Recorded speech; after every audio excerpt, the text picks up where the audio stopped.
Huwag kayong mag-alinlangan. Hindi ba kayo naniniwala na kayo ay nasa akin? Ang, ang nag-aalinlangan ay hindi makatanggap. Bigyan ko tayo, Marlene. Yun na sinabi mo sa akin. Nakakalimutan. Ikaw na kayo lang makakalimutan. Huling panahon, tapat at magpakabanal. Amen. Good morning mga kapatid. At tulad nga na naririnig natin mga prophecy ng Panginoon, sa ating buhay kasi, ginawa ng Diyos na weather. May cycle ang lahat ng bagay, katulad ng weather, winter, spring, summer, or fall. Ganon din ang buhay natin. Ngayon, sa sitwasyon ng buhay natin, may nagaganap sa atin na uncontrollable. O kaya, we are in control. Pero ang palagay natin, parang masama yun. Pero ang palagay ng Diyos pala, mabuti yun. Kasi sabi ng Diyos sa Ecclesiastes, sino nakakaalam na makakabuti sa tao? Katulad ng istorya ni Joseph. Kwento ko na to sa inyo, madalas gusto kong kunin yung substance. Kasi ang akala ng mga kapatid ni Joseph, yung ginawa nila kay Joseph masama. Kung titignan mo, talaga namang masama. Pero ipinalagay ng mga kapatid ni Jacob, ni Joseph na masama. Pero sabi dito sa Revelation, dito sa Genesis 50:20, yung ipinalagay yung masama, ipinalagay ng Diyos na mabuti. Kaya sa araw na ito, maraming taong natulungan. So yung tingin nila, kung titignan natin, mali naman talaga ginawa ng mga kapatid. Pero kasama pa na sa proseso ng Diyos yun. Ngayon, sabi ng Bible, ipinalagay ng Diyos, mabuti yun. Yung ipinalagay yung masama, hindi masama talaga yun. Kailangan lang talagang mangyari. Sabi sa Genesis 50:20 ang ganito. Genesis 50:20. At tungkol sa inyo, ay inyong ipinalagay na kasamaan laban sa akin. Ngunit ipinalagay ng Diyos na kabutihan upang mangyari ang gaya sa araw na to at mailigtas ang buhay ng maraming tao. Kasi bago namatay si Jacob, ibinilis niya muna 12 lipi ng Israel. Nung i-bless niya, sabi ni Jacob sa kanila, humingi kayo ng tawad kay Joseph. Malaking kasalanan na gawa niyo. Kaya humingi ng tawad yung mga kapatid. Sabi naman ni Jacob, ni Joseph, yung ipinalagay nyo na masama na ginawa nyo, ipinalagay ng Diyos na mabuti. Kaya sa araw na ito, maraming tao na tulungan. Hindi lang pala Israelites ang natulungan ng pamin na yun. Ang buong mundo nung panahon na yun, lahat ng tao. Kasi walang trigo, kundi nasa Egypt lang Kasi ang ginawa nga ni Joseph doon, dahil sa Revelation, yung 7 taon, masagana. Pero susunod na 7 taon, pamin. Ang ginawa niya, nag-ipon sa kaban.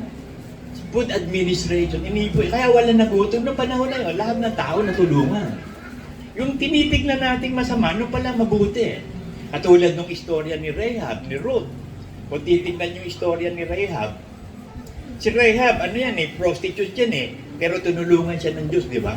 Ngayon, nang karoon ng asawa si Rahab, ang naging asawa niya si Salmon. Para maipanganak si Bus. Si Bus naman, naging anak naman si Obed sa pag-aasawa ni Ruth. Kung titignan nyo, yung kay Ruth din, parang kakaibang istorya, di ba? Kasi Moabite si Ruth Pero sabi niya, hindi, ang Diyos mo, Diyos ko, nanay kong Naomi. Kung saan ka nandun ako, ang bayad mo, bayan ko. Pero Moabite siya.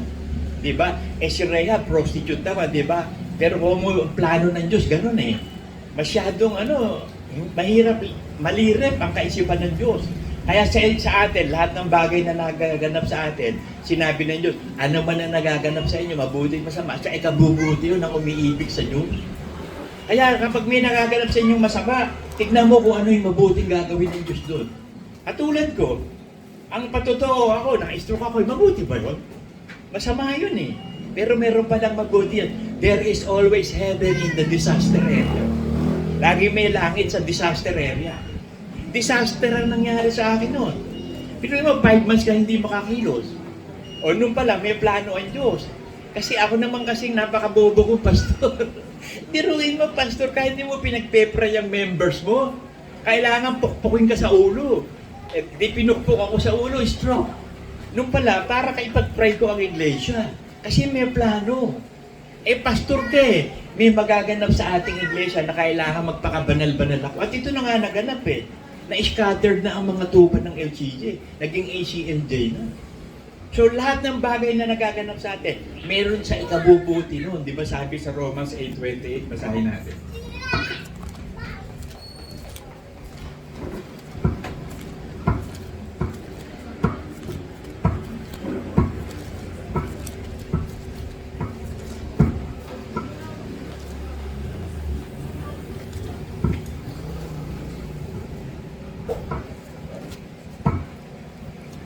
At nalalaman natin.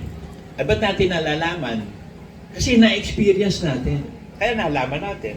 Hindi mo naman malalaman na hindi mo na-experience eh. So yung sinasabi ko sa inyo, experience ko yun eh. Yung sinasabi ni Joseph, experience nila yun eh. Kaya nalalaman natin na ang lahat ng mga bagay, masama, mabuti, intentional, aksidente, incontrollable, uncontrollable, controlled, lahat ng bagay ay nagkakalakip na gumagawa. So sama-sama palang sangkap yun. Yung pala yung pagpoproseso ng Diyos doon. Na gumagawa sa ikabubuti ng mga nagsisiibig sa Diyos. Ang Israel umiibig sa Diyos. Si Jacob umiibig sa Diyos. Sa ikabubuti pala yun ang umiibig sa Diyos na tinawag alinsunod sa kanyang nasa. So nalalaman na natin na talagang iyon ang sistema. Kaya huwag kayo magtataka kung bakit napakaraming pagsubok na dumadating sa atin na paano bang kakaibang pagsubok? Kailangan subukan. Kasi pag hindi ka sinubukan, paano mo malalaman? Alam na ng Diyos eh. Kung sino tayo, kung tayo ligtas o hindi, ikaw alam mo ba? So alam mo, ligtas ka by hope. Pero sigurado ka ba? Hindi sigurado, bakit? Hindi pa nahuhukuman eh. So para siguraduhin, manatili tayo sa Word of God. Ibinigay ang Espiritu Santo para tayo ma-maintain sa kabanalan at masunod natin si Kristo. Ngayon, may mga nagaganap na eksena sa buhay natin. Huwag mo ipagtaka yun o huwag mo ikamangha. Kasi ang hirap malirip ang kaisipan ng Diyos. Romans 11:33. O kalaliman ng mga kayamanan ng karunungan at ng kaalaman ng Diyos, o di matingkalang mga hatol niya at hindi malirip ang kanyang mga daan.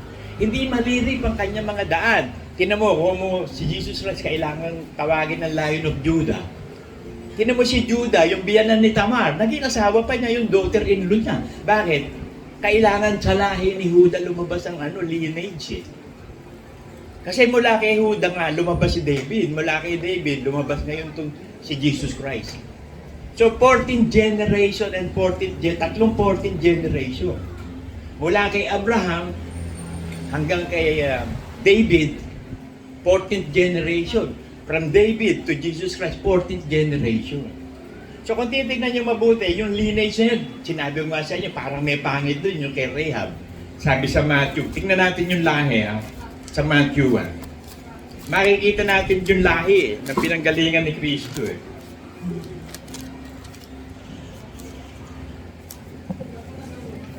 Matthew 1:4, umpisa natin sa 4. At naging anak ni Aram si Aminadab. At naging anak ni Aminadab si Nason. At naging anak ni Nason si Salmon. At naging anak ni Salmon kay Rahab.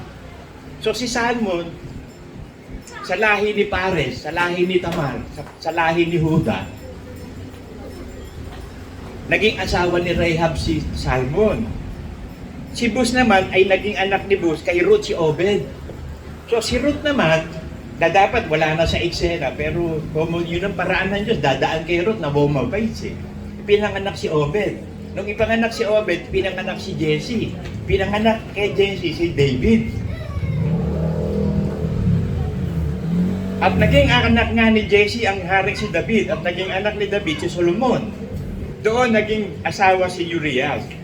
Sabi sa 17, sa mga tuwid bagay ang lahat ng mga sali-salin lahi, buhat kay Abraham hanggang kay David ay 14 na sali-salin lahi, 14th generation. From Abraham to David. At hanggang sa pagdalang bihag sa Babylonia ay 14 na salin lahi. So, na magkaroon ng captivity ang Israel sa Babylon, 14th generation din yun. From David to captivity in Babylon. At ang buhat sa pagdalambihag sa Babel hanggang kay Kristo ay 14 na salin lahi. Kung titignan mo to, ang Diyos gumawa ng lahi. Pero kung titignan nga natin, may bagay na parang may mali. Pero yun ang proseso eh. Yun ang paraan ng Diyos. Katulad nga nung kay Joseph, parang may mali pero tama pala. Yung iniisip nating masama, katulad ng 12 lipi, iniisip nila masama ginawa kay Diyos. Nung pala, mabuti pala yun. Kapag yun ang plano ng Diyos. Katulad nung ikinuwento ko sa inyo. Bakit na sumabog yung gulong ng kotse? Kasi kailangan palitan. Paano kapag bumibiyahe na kami sumabog yung 2 doon o 3? Eh di, mas mahalaga ang buhay kaysa pera. Ibig sabihin na palitan na yung gulong. Kaya yun, papalitan namin bukas ang gulong. Binigyan naman ako ni Lord ng pambili. So ganun eh, merong pangit na nangyayari, pero kailangan may resultang maganda yon. So tignan nyo buhay nyo, ang mapangapangit na nangyari, di ba? Pero ba't ang ganda ng resulta? Isa pang patutuo sa inyo, ang pangit ng naging buhay ko, mula nung bata hanggang nagbinata. Sugarol, durugista, babaero, basagulero. Ibigay mo na sa akin lahat ng kasalanan sa akin yun. Pero nung pala, plano ng Diyos yun, kailangan akong dumaan. Bakit? Marami ko ipapatotoo. Eh kung ang bait ko, ano ipapatotoo ko? Paano ako ang bait ko? Baka asahan ko pa sarili ko, ang bait ko eh. Eh kung hindi ako mabait, alam ko, salbahe ako. Ang nagpabait sa akin, Diyos. Ang gumawa sa akin, Diyos. Sa pamamagitan ng pananampalataya. At yung pananampalataya yun, galing sa Diyos. Kaya nga, ang mga tao, akala nila meron silang faith eh. Yung F-A-I-T-H. Hindi, ang meron sa kanila, faith, F-A-T-E. Kapalaran. Ang sa atin, meron na tayong F-A-I-T-H, meron pa tayong F-A-T-E. Kasi akala nila, yung pananampalataya nila, yun. Hindi, isa lang nga ang pananampalataya eh. Ang kanila, faith, F-A-T-E, kapalaran. Akala nila sa isip nila yun. Pero tayo hindi. Yung ating kapalaran ay kasama ng F-A-I-T-H. Tunay na pananampalataya. Kaya ano man ang nagaganap sa atin, sa ikabubuti natin yun. Kasi kailangan subukan. Sinubukan nga ang Israel eh. Deuteronomy 7. Deuteronomy 8 yata. Teka, tingnan natin.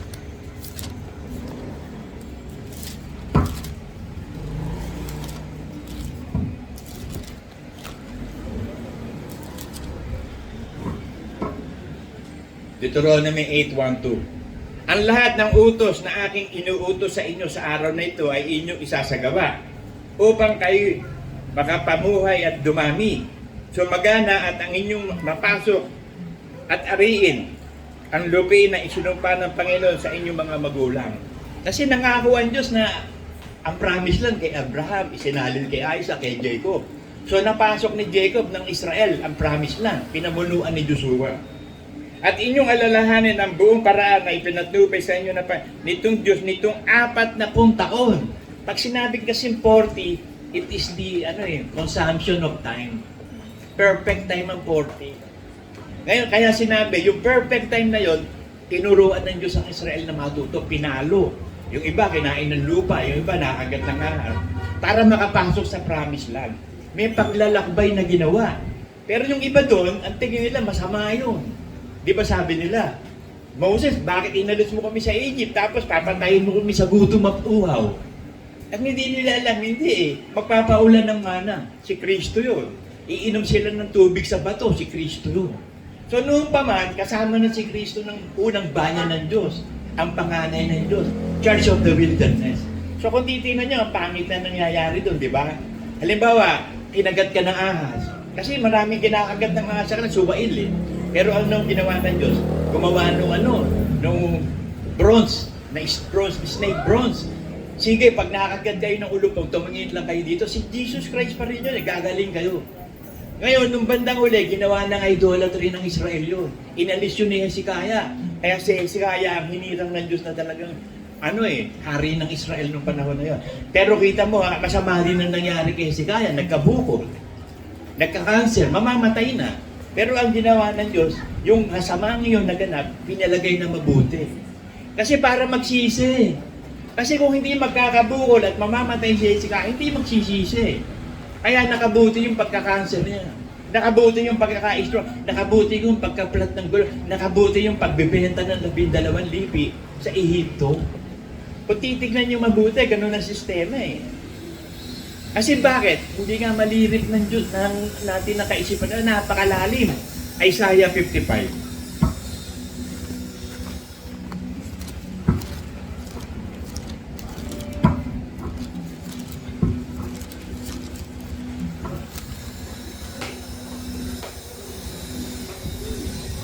Isaiah 55:8-9.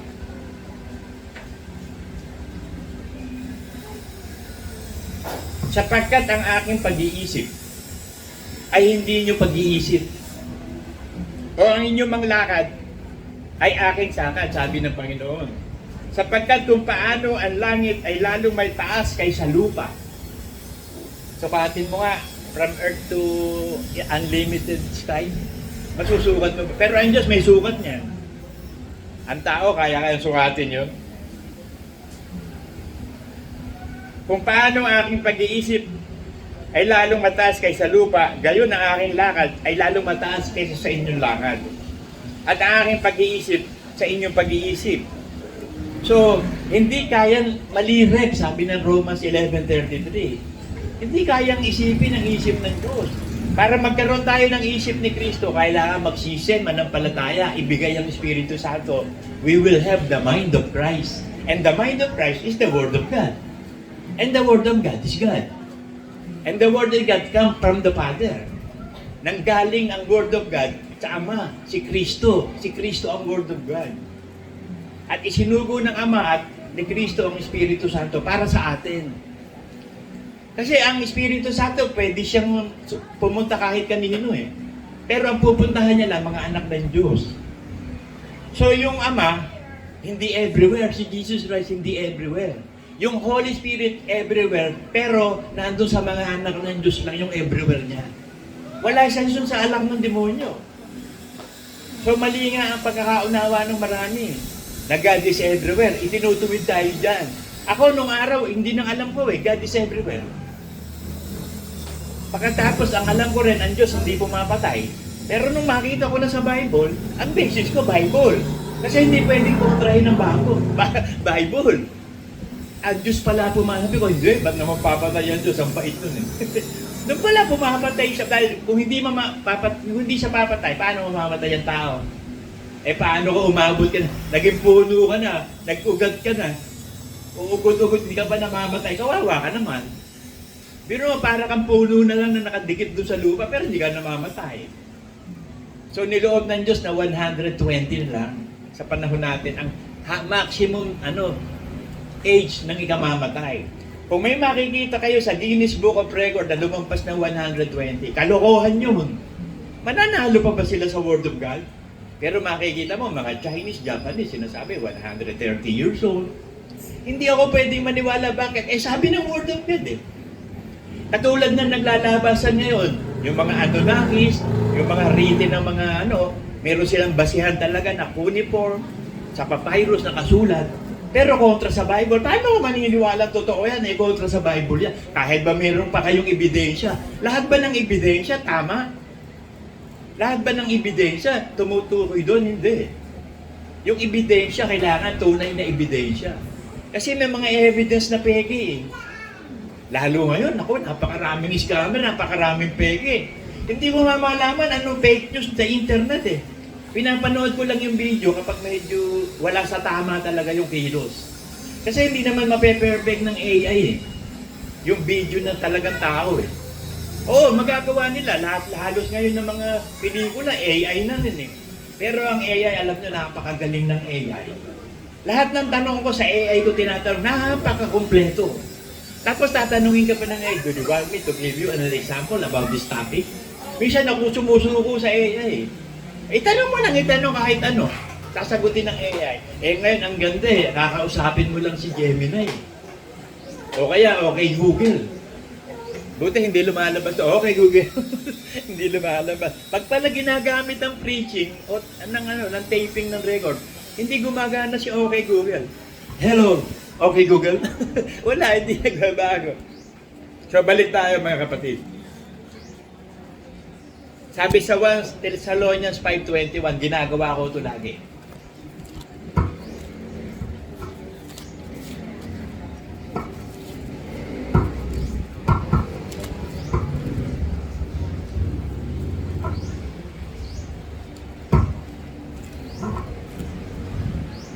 Kasi hindi mo ma-approve ang isang bagay pag hindi mo susubukan.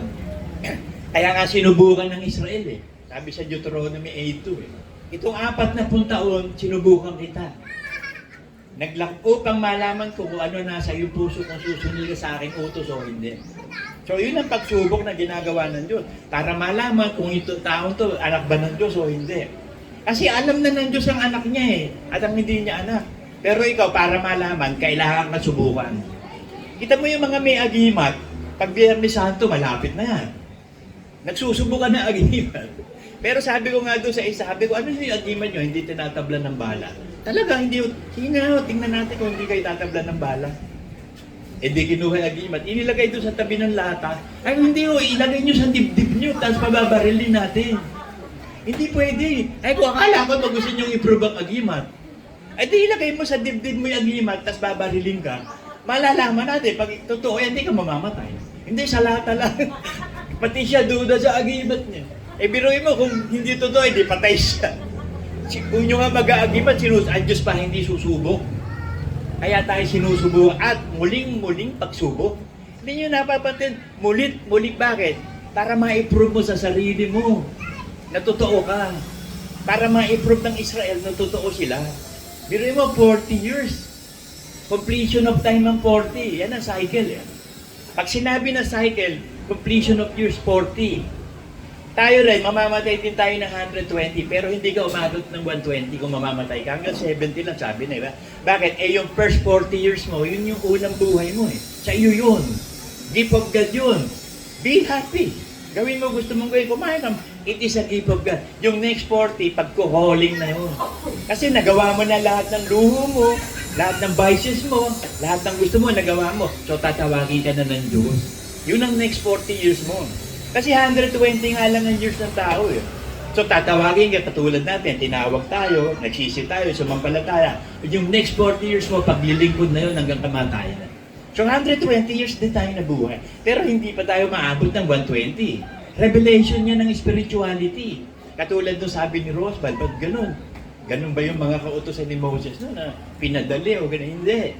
Ipinakita yung material things para makita natin talaga, parang sine. Ipinanood siya, ganun. Kasi pagdating ng New Testament, spiritual na. Yung matang nakakakita na, spiritual eye na. Kaya kapag hindi na born again ng tao, hindi na re-renew yung spirit niya, wala siyang connection sa Diyos. Kasi spiritual din si Eva, si Adam nun eh. Nung magkasala, sin depart us from God. So yung espiritu naging suwail. Kaya yung mga suwail na espiritu inilagay sa Hades at itatapon ng kamatayan at Hades sa dagdagan, and that is the second death. Kasi yung first death natin, yung death of the body, yun yung unang kamatayan mo eh. Inilagay ka muna sa Hades.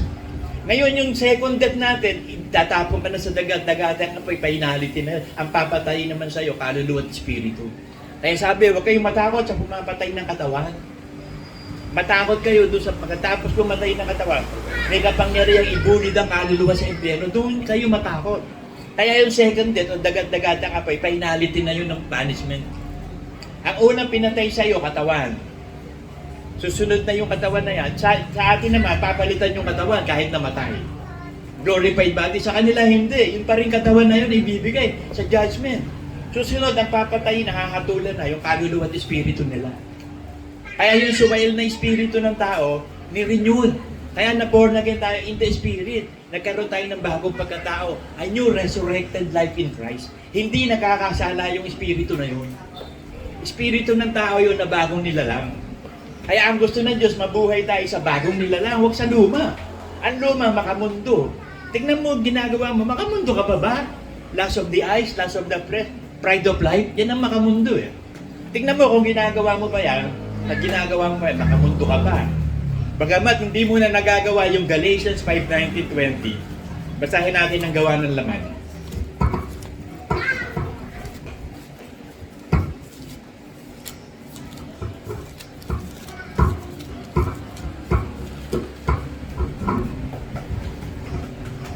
At hayag ang mga gawa ng laman.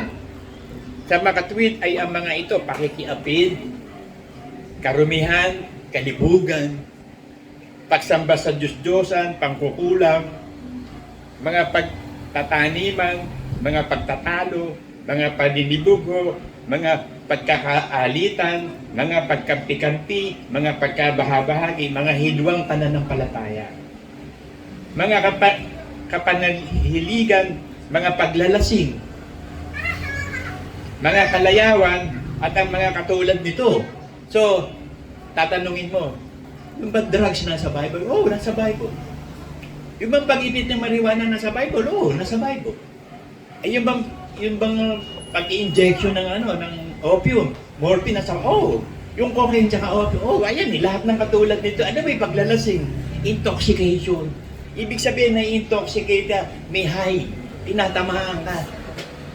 Ito, puro may tama itong marijuana. Lahat ng drugs, cocaine, opium, o lahat ng katulad nito. Kasi yung iba, pilosopo wala naman nakasulat dyan na drug addict wala, pero nandyan sa Bible. Bakit? Ito sabi. Mga pagkabahabagay, kapamali, kalayawan, at mga tulad nito.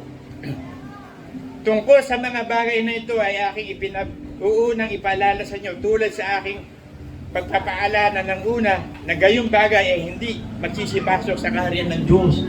So kung adik ka pa, sugarol ka pa, lasenggo ka pa, mapakiapi, hindi ka papasok sa langit. Kaya ang ginawa ng Diyos, binigyan tayo ng espiritu ng pananampalataya. Kasi yung espiritu ng pananampalataya, yung tunay yun, genuine yung galing sa Kanya. At kapag nanampalataya ka sa ibinigay niya, lahat ng gawa ng laman, kayang-kaya mong talunin na. Tagumpay ka na. Nagtagumpay tayo sa pamamagitan ni Kristo. Katulad ko, ako patotoo ko na naman. Binihin mo mula nung bata hanggang sa paglaki. Iba trip ko Meron ako criminal mind.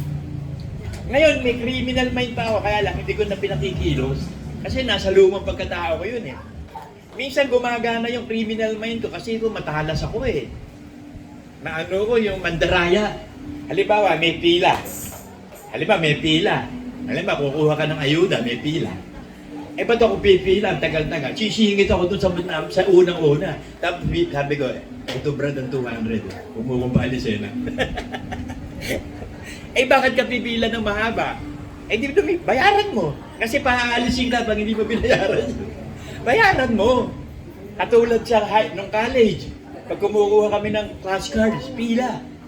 Ang ginagawa naman namin, kung durugista kami siga, pag sisingit ako, o sisingit yun si Vic o si Eric kasama ko, pag may papalag, pipicture na, papalag ka. Takot naman na, hindi Nakita mo, takot naman. Pero pag matanda na, kailangan mo suhulan na ng pera. Kasi ang pera, nakakabulag sa tao yan Kaya nga, ginawa ni Sir, binulag ang mga hukom Kaya dito sa lupa, ang mga justice system dito, hawak ni Satanas. Kaya yung mayaman, panalo sa kaso. Yung mahirap, talo. Bakit? Wala kang pera Halimbawa, trabaho ng pulis talaga, maghanap ng kriminal. Hindi naman maghahanap yan, pero suhulan mo ng pera, hahanapin yung kriminal. Mapapabilis ang kaso. Bakit? May suhul Huwag mo suhul. Kaya nga may pampalangis Kaya nga may red tape Mapapabilis ang proseso. Sa assessor office sa amin. Mapapabilis ang assessment ng lupa mo kung papayag sa bayaran. Mag-usap muna tayo, maupo ka. Eto, babayaran mo sa loob ng 3 taon, 2 million. Pero pwede natin gawin pababae niyan. Pero, yung sobra dyan, hati tayo. Doon kumikita assessor. Hindi ko kwentahin kunwari nung engineer yung naging chief. Ayan, nakita mo, nakatipid ka ng 2 million. O hatiin natin yan, tigwa 1 million tayo. Kaya milyones ang kita dyan. Nakita ko yun dali-dali pala magkapera. Casual pa lang ako sa assessor, kumita na ako ng 50,000. Casual yun wala kang karapatan sa loob, casual Hindi ako regular Pero nakita ko yung sistema, pumasok ako doon sa mga leader ng sindikato. Lahat ng bagay may sindikato. Nakita nyo yung flood control, sindikato yan yung gobyerno Hindi maaalis yan kahit sinong presidente, sistema na yan Sa casino, lahat ng puntahan mo may sindikato. There is always CIA inside the CIA. Yung CIA, akala mo, meron pa rin CIA sa loob ng CIA. Meron pa rin small group doon, katulad namin, barkadahan kami. Ang dami namin, siguro 10. Pero ang namumuno lang doon sa 10 yun, 3 lang kami. Ako, si Eric at si Vic yung kami. The rest, wala nang saysay sa amin yun. Kami pinuno doon. Pero kasama namin yun. There is always CIA inside the CIA. Meron talagang grupo sa loob na utak dyan. Magaling, matalino. Sila ang nagmamaniobra. Katulad ni Satanas. Na maniobra niya itong mundo to. Bakit? Hinayaan ng Diyos eh. Kung hindi siya pinayagan, hindi niya mamaniobra to. Kaya siya naging God of this world eh. Kasi nung hilingin niyang patayin si Job, di ba? Sabi ng Panginoon, okay, papayagan kita, sige, hipuin mo siya, pero hindi siya mamamatay. Kita mo, hindi napatay si Job. Bakit? Ang Diyos ang pumapatay, ang Diyos bumubuhay. Deuteronomy 32:39.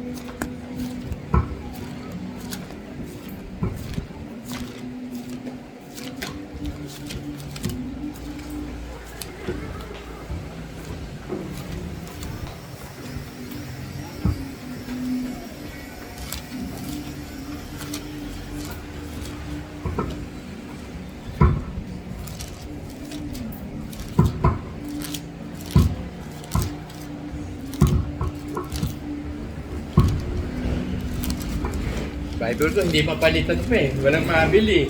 Pati sa Lazada, sa Temo, tinignan ko na eh. Wala akong makita ang Bible eh.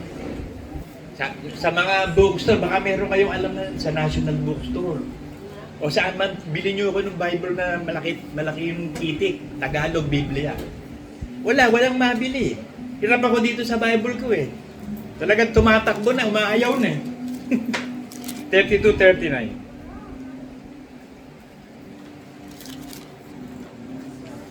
Tignan ninyo ngayon na ako nga sa makatwid bagay, ako nga.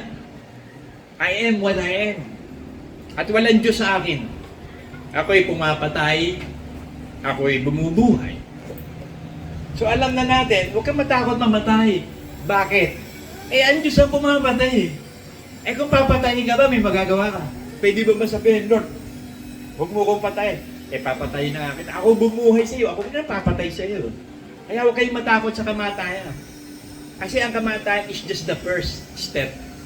Kasi may susunod na buhay pa. So first step yung death. Death is not the end. It is the first step. Kasi meron, ngayon, kung ikaw naman condemn, nakakaawa ka. Yung first step mo, last step na yun. Tayo hindi. Yung first step natin, sabi, hindi pumasok sa puso ng tao, inihanda ng Diyos. Grabe ang preparasyon ng Ama sa atin. Tapos magkakaroon ng word kanina, si Kain na glory. Ang worship natin, binabalik na ng Diyos at si Kain. Dati daplis eh, ngayon daplis din pero makapal-kapal. Kasi darating ang araw sa langit, biruin mo lahat ng anak ng Diyos, nagwo-worship. Lahat ng may dila, magko-confess, Jesus Christ is Lord. Tapos hindi na si Lucifer ang administrate ng worship. Hindi na. Hindi natin alam kung sino papalit doon. Pwede si Gabriel, pwede si Michael, hindi natin alam. Tapos sa internet, ang dami kang mababasa, lahat pangalan ng, ang dami sa kanila kinukuha yung mga pangalan ng anghel. Meron pa si Jibril. Si Jibril daw ang anghel na nakipag-uusap kay Muhammad, nagtayo ng ng Muslim religion, ng Islam. Si Jibril. Ewan ko ba, saan nila nakukuha yun? Meron pa Rafael. Ewan ko, kung meron pa Michelangelo o yung ang dami mong makukuha sa internet. Ako, mag-iingat kayo sa internet. Lahat ng dato, bagamat legit ang ebidensya nila, nasa cuneiform, nakasulat sa bato, ang daming makikita ka, pero kontra sa Bible. Lahat ng bagay na kontra sa Bible, huwag niyong papaniwalaan. Ang Biblia lang ang batayan. Ako'y pumapatay, ako'y bumubuhay, ako'y sumusugat, at ako'y nagpapagaling. So ang nagpapahintulot ng sakit, ang Diyos. So kung gusto niyang pagalingin ka, gagaling ka. Hindi namang gamot o doktor na nagpapagaling, ang Diyos. Pwede niyang gamitin ng doktor at ang gamot. Para kung hindi magamit, katulad ko, ang sakit ko, walang gamot. Tapos yung sakit kong Espanyol ko, ayoko na maipa-doktor. Di ano solusyon sa akin? Himala. Walang himala. Himala. So ang prayers ko, Lord, sige, maghimala ka sa akin. Sabihin mo lang, magaling na si Albert, magaling na ako, magaling na si Julie, magaling na si Kiyon, may sakit din yung apo ko eh. Magaling si Ray kung may sakit mo. Sabihin mo lang, magaling na kami, magaling na kami. Sabihin mo lang, Lord. Kasi, ano yung sa akin, case, katulad ni Pablo eh. Wala, hindi pagagalingin yung sakit ni Pablo, pero my grace is sufficient for you. Marami man akong sakit na to, at kung ako'y mamamatay, hindi ako mamamatay sa sakit ko, kundi pinatay ako ng Diyos. Katulad ni Moses, sabi sa Deuteronomy 34, namatay si si Moses ayon sa salita ng Diyos. Hindi nanghina ang kanyang katawan, hindi lumabo mata. Kasi tayo, meron tayong tinatawag na araw na masama. Sabi sa Ecclesiastes 12, yung araw ng kasamaan.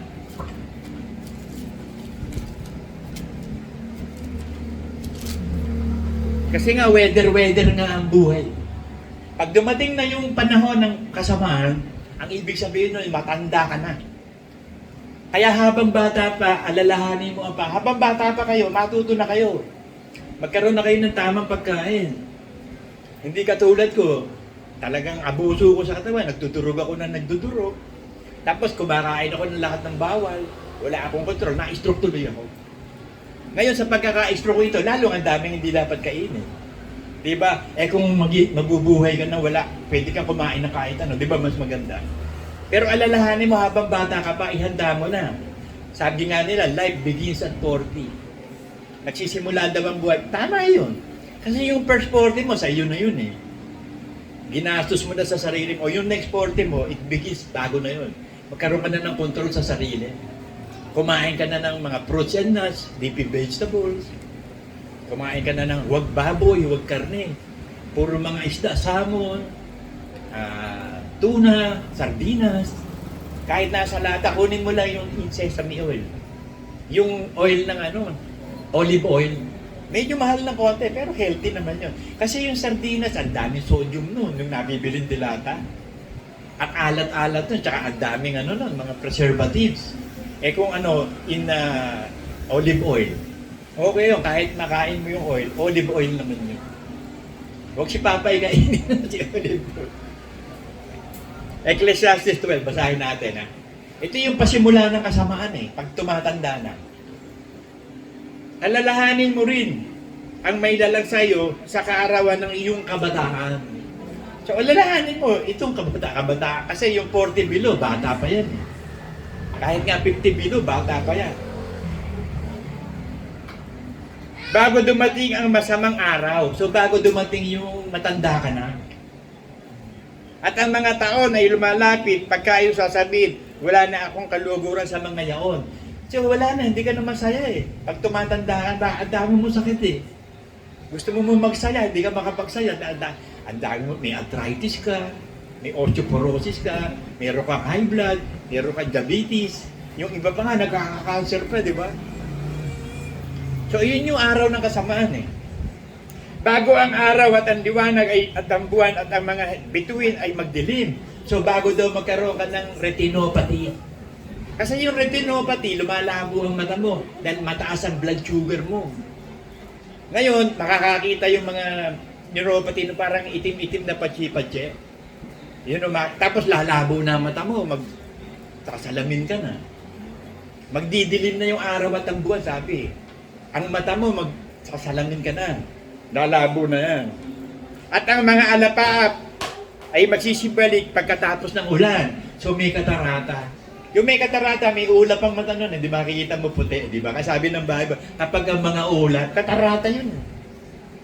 Ako, ang ginawa ko yan, alam nyo, para wala na akong katarata, nagpapalit ako ng lens ng mata. May pera na ako nun Pumunta ako dun sa Eye Institute. Libre. Ang palagay, bibili ka lang ng lens. Ang binili ko yung Japan. Para maganda. Pag sa Pilipinas, pangit ang quality nun. Kaya hindi na ako magkakatarata. At ang mga alapaap ay magsisibalik pagkatapos ng ulan. So magkakaroon daw ng katarata matanda. Ewan ko sa inyo, may katarata ba kayo? Kapag yung katarata puti yun, nabubuo yun nakakalano ng tingin yun Nagbe-blur ng tingin mo dahil puti makikita mo Mas maganda, papalitan mo na yan ng lens kung may pera ka. O kaya ipakahig mo sa mga ophthalmologists. Para yung hindi lumala ang katarata. Pero pag meron kang diabetes, epektado ka talaga dyan. Retinopathy yun, automatic, mataas ang blood sugar mo, magkakaroon ka ng gano'n. Kaya inunahan ko na. So, nasanay ako ng gano'n, pag may problema, unahan ko na. Solve the problem. Yan ang tinuturo ko sa mga anak ko eh. Pag kayo may nakikita problema, solve the problem, huwag nyo nang palakihin. Prevention is better than cure. Mas maganda, kasi kapag nandyan na yan, i-cure mo yan. Wala na, gastos na, abala. Eh kung prevention ang gawin mo, nakikita mo pala, harangin mo na. Nakikita mo pala, masama na, harangin mo na. Pagdating mo ng 40 years old, ng puro matamis o puro maalat. Eh, ang lahat ng masasarap kasi, nandun yung pampatay, cake, chocolates, ice cream, halo-halo, spaghetti, fast food, processed food, lechon, lechon baka, lechon man. Yung manok, okay pa yun eh. Pero yung baboy, baka. Yeah, okay. Yung manok, okay pa yung manok. Sa kaarawan ng mga na taga-ingat ng bahay, Bible ko, ano na, pati letra, pati mata ko na, kailangan ko na rin ng reading glass yata. Sa kaarawan ng mga tagapag-ingat ng bahay, kaya yun, liwanag pala kailangan eh. Sa kaarawan ng mga tagapag-ingat ng bahay, manginginig. So ang tuhod mo, manginginig na. Eh wala kang exercise, lagi ka lang nakaupo, nanonood ng TV. Kahit man lang sana tumayo ka, hindi, mas masarap nakaupo. Manginginig na ito, manghihina dahil may sarcopenia. Meron sudden loss of muscle. Unti-unting mauubos muscle mo. Kaya kailangan mag-ingat ka na. At ang mga malakas na lalaki ay mapapayukod. At ang mga manggigiling, maglilikat. Hindi daw ngipin mo, mauubas na. Ang manggigiling, yung nag-grind, ngipin yun eh. Maglilikat daw, mauubos na. Tulad ko, pustiso na ang ngipin ko. Up and down. Kaya kayo, huwag kayong magpapabunot. Sabihin nyo sa mga anak nyo, pag masakit ang ngipin mo, papapastahan natin. Huwag na iting ipabunot. Mas magandang hindi nabunot ang ngipin. Maganda pa rin ang ng mukha. Tsaka hindi makaka-epekto sa pagmuya. Hindi ka makakakain ng masarap pag nakapustiso. Biruin mo, paano kung maluwag ang pustiso? Bibili ka pang din. Didikitan mo yung pustiso mo. Tapos pagkain mo, pag mali pa, naku, sasakit pa yung gilagid mo, magsusukat. Eh kung na-maintain nyo na, puro pasta lang ang mga anak. So lalaki ang mga anak nyo, kompletong ngipin. Hamon tayo, wala naman nagturo sa atin ito eh. Ako hindi ako naturuan dito eh. Ang naituro sa akin dito, pag sumakit ang ngipin, ipabunot mo na eh. Kaya ako, konti sakit ng ngipin, naubos agad eh. Bakit? Ang hirap eh. Naranasan ko yung hirap na sakit-sakit ng ngipin. Ang ipinagagamot ng tatay ko, pabango lang eh. Kukuha ng bulak, isasalasak doon sa butas. Oo, mawawala. Kasi painkiller yung pabango eh. Eh maya-maya, nandun na naman, iiyak ka na naman. Ang ginagawa ko, pabunot na natin ngipin ko. Ay, ayun, nauubos agad. At ang mga pintuan ay sasara sa mga lansangan. So, sa lansangan, takot na takot. Lalo ako, pipilay-pilay ako. Alam nyo, delikadong lugar ngayon, pedestrian.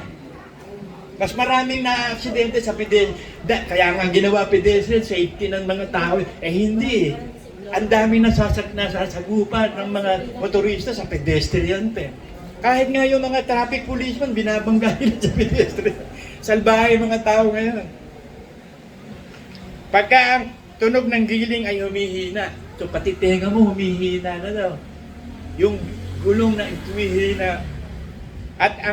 At ikay babango sa tinig ng ibon, ako ang babaw ng tulog mo. Meron nang pumutak na manok, gising ka na. Tapos hindi ka na matutulog. Ayun ang kasamaan na gaganap. At ang mga anak na babae ng tutugin ay mabababa. O sila'y matatakot sa mataas. At ang mga kailibutan ay magpapadaan. At ang puno ng almendro ay mamumulaklak. So puputi na ang buhok. Ang puno ng almendro, mamumulaklak na. Puputi na ang buhok mo, magdaday ka na. Pag nagday ka na mga chemical yun, lalo dadami. Pag hindi ka naman nagday, puti naman, ang pangit naman. Ako ayoko ng puti buhok eh. Napapangitan ako sa puti buhok, ubod ng tanda mo na. Eh, makikita mo yung mga senador at congressman. Puting-puti na bakit? Ang daming problema nun. Yung hatian sa flood control, problema yun. Kaya pumuputi ang buklo sa hatian ng ng kita eh. Hindi nagkakasundo yun. At ang balang ay magiging pasan. So, konting buhat mo lang, hindi mo na kaya. Kahit di ka nagasakit, pipilay-pilay ka. At ang pita ay manlulupay-pay. Yung lust of the flesh, manlulupay-pay na yun. Yung pagnanasa, manlulupay-pay na yun. Kasi matanda ka na eh. Eh lalo na kung wala ka pang asawa, mas maganda manlupay-pay yun. Eh dito, pag hindi, baka mag-asawa ka pa na, kukuha ka na naman ng batong, ipupukpok sa ulo mo. At tulad ko, I always speak out my, kung ako mag-aasawa pa, ayoko na. Bakit? Lesson to learn na yung una eh. Wala nang second opinion. Ayos na yung first opinion. Sapagkat ang tao'y papanaw sa kanyang malayong tahanan at ang mga tagapagtangis ay masisigala sa mga lansangan. So uupa ka ng taga-iyak pag namatay. Ganun ang sa mga Chinese, alam nyo, kapag may namatay, nagpapakuha sila ng maraming taga-iyak. Para yung burol, masabing ang dami nagmamahal. Bayad lahat yun, taga-iyak. May taga-panalangin, may taga-iyak. Pero ang Israel, alam nyo, pag namatay, nung mamatay si Jacob, 70 days silang ang tawag dito, yung tumangis. Pero 7 araw silang walang tigil ng pag-iyak. Tapos ano pa, tawag dito, meron silang costumbre, 40 days na meron marami, hindi ko na iniintindi yun sa Old Testament, ang daming kautusan, kahit sa pag-iyak, uutusan ka eh. Sa pagtangis, uutusan ka pa. Hindi, katulad ngayon, puro spiritual na eh. Wala na yung mga bagay ng mga material things. Kaya nga sabi ko sa inyo, ngayon, ang akala natin, maglilinis pa ng paa. Malapit na ang Huwebes eh. Saan ba tayo pupunta palagi? Hindi naman tayo nakakapunta. Lagi sa bahay lang lagi. Laking budget din pag kumilos eh. Dapat marami tayong pera. Marami bang pera ang natin mo na? Para mabudgetan yung paggala natin. Bahala na, anything good. Kaya ang ginawa ng Diyos, binigyan tayo ng Espiritu Santo. Binigyan ang salita ng Diyos para masabi natin, we can do all things because Jesus has strengthened me. Yan ang pinaniniwala ako. Kasi may umaga na hindi na ako makatayo eh. May umaga na sakit-sakit ng tuhod ko, spinal ko. Ang sinasabi ko lang sa sarili ko, Jesus is in me. I can do all things because Jesus has strengthened me. Tatayo ako. Larry, tatayo ka, lalakad ka. Kung kaya mo, makakaya mo by faith. So by faith na lang talaga. Napakahirap na ng buhay ko. Nandun ako doon sa kasamaan. Ugod ng kasamaan. Bakit? Abusado ko eh. Nung bata, inabot. Biruin mo, araw-araw kang durog. Araw-araw kang lasing. Araw-araw kang umiitit. Araw-araw kang nanggagamot. Nagsisigarilyo. Ito, inaani ko na. Ito yung inaani ko na yung nagawa kong kasalanan. Pinarurot. Bakit? Para hindi ko anihin sa impyerno. Eh kung nagpatuloy ako nang patay na ako. Lahat ng barkada ko, patay ng lahat eh. Isa na lang ang buhay ko sa barkada ko eh. Lahat sila patay na lang. Ako na lang at saka yung isa kong barkada. Eh lahat kami ambusado. Biruin mo from 13 years old to 28 years, 15 years in the making. Araw-araw durog ako, basag ako, lasing ako. Wala akong ginawa kundi mambabae, magbiraw, magpamasahe, magsugal, barkada. Lahat ng bisyo nasa akin. Kaya pala may calling ako, tinawag ako ng Diyos, sabi ni Kristo, hindi nangangailangan ng doktor ang walang sakit. Ang nangangailangan ng doktor yung may sakit. Eh, ang dami kong sakit eh. O, pinagaling ako ng isa-isa. Pero yung sa katawan, miracle lang sa akin yun. Kasi pinaginhawa na ng Diyos ang Espiritu at kaluluwa ko eh. The truth have set me free. Napalaya na ang isip ko sa maling pananiwala, maling pananampalataya, maling pag-aakala. Eh yung katawan, you are not in control eh. Kaya habang bata kayo, kontrolin nyo na. May pag-asa pa. Huwag mo pabunot ng ngipin, kumain ng green leafy vegetables, kumain ng masasabaw na pagkain, nilaga, sinigang, paksiw. Ang pagkain Pilipino, napaka-healthy lahat niyan.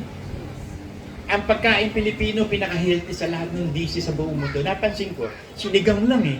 Sampalok lang, biluin mo. Ngayon, wala na. Sampalok ngayon, hindi na sampalok eh. Acid na yun. Hindi binibigay.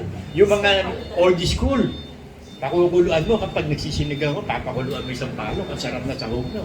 Lahat halos ng gulay, sitaw, kangkong, okra, labanos, puro masusustansya lahat siya sa sinika. Nilaga din. Meron kang cabbage, meron kang carrots.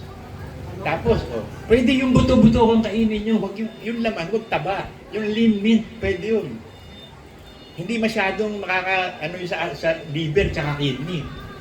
Kasi pag kumakain ka na ng baboy, hirap na hirap ang liver at kidney, lilinisin yun eh. Lilinisin yung dugo mo eh. Kung mataas ang blood sugar mo, hindi na maglalabas ng insulin yung pancreas mo. So dadami yung sugar mo sa dugo mo. So wala na, mahihirapan na kidney, hindi na nagpa-function. Kaya idadialysis ka. Yun yung function ng kidney sa labas eh. Hanggang kailan yun? Pag hindi na nagpa-dialysis yun, wala na. Minsan, pag nagpa-dialysis din, minsan naramatay din eh. Bakit? Tinatapos na ng Diyos yung paghihirap. Nagganon. Kasi kailangan tapusin ng Diyos, naaawa ang Diyos eh. Kay Job lang, awang-awa ang Diyos eh. Pero kung magpapakita ang Diyos ng himala kay Job, na matitiis ni Job lahat yun, at payayamanin niya si Job, pinahintulutan niya yun. Planado na rin yun eh. Kaya niya pinabiyagan si Satanas. Sige, pero hindi mamamatay. Kasi gagawa ang Diyos doon ng istorya. Yung pangit na nangyari kay Job, ipagpalagay ng Diyos yung maganda. Biruin mo. Sabi sa James 5,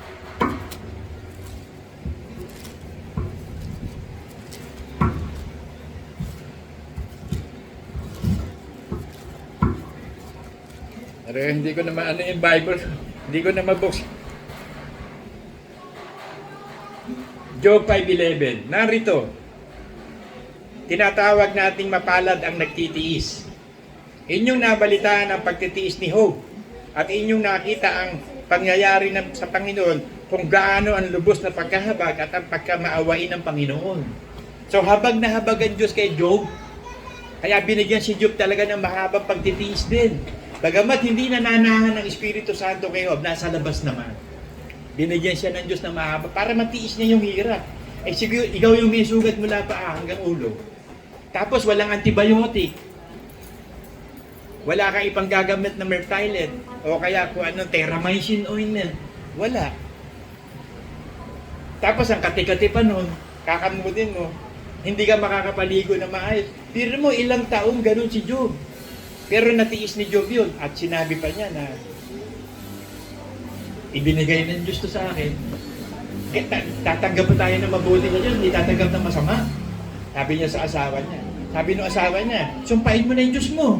Pero wala kang ginawa kung di gumawa ng mabuti. Yan ang nangyari, sumpain mo na yung Diyos mo. Hangal ka ba? Sabi niya sa asawa niya. Gagawan ba tayo ng mabuti ng Diyos, hindi tayo gagawa ng masama? Paano matututo? Kung hindi pa ihintulutan si Satanas. Kaya nga ibinigay ang mundong ito kay Satanas eh. Para matuto tayo. Ang lahat ng mga anak ng Diyos lang yun, yung mga anak ng Diablo, hindi na magagalawin ni Satanas. Bakit? Tropa na niya yan eh, baka umalis pa. Kung gagalawin niya ang mga anak niya, yung mga Diablo na yan, baka magbago pa isip, maging born na rin, sa hinahayaan ni Satanas. Gusto mo yumaman? Sumamba ka kay Satanas. Gawin mo lahat ng gusto mo, yayaman ka. Di ba sinabi niyan kay Jesus Christ? Sabi niya, nakita mo pa yung kapangyarihan at kayamanan yan. Nasa akin na yan. Ibibigay ko yan sa kung sino gusto kong ibigay, sambahin mo ko. Ibig sabihin, sumunod ka sa gusto ko, sa akin. Do what the will. Gawin mo yung gawa ng laman. Gawin mo yung gawa ng makasanlibutan. Gawin mo yung gawa ng dating pagkatao. Namamatay ito. Mga kapatid, na. Namamatay ito. Ayaw na daw eh.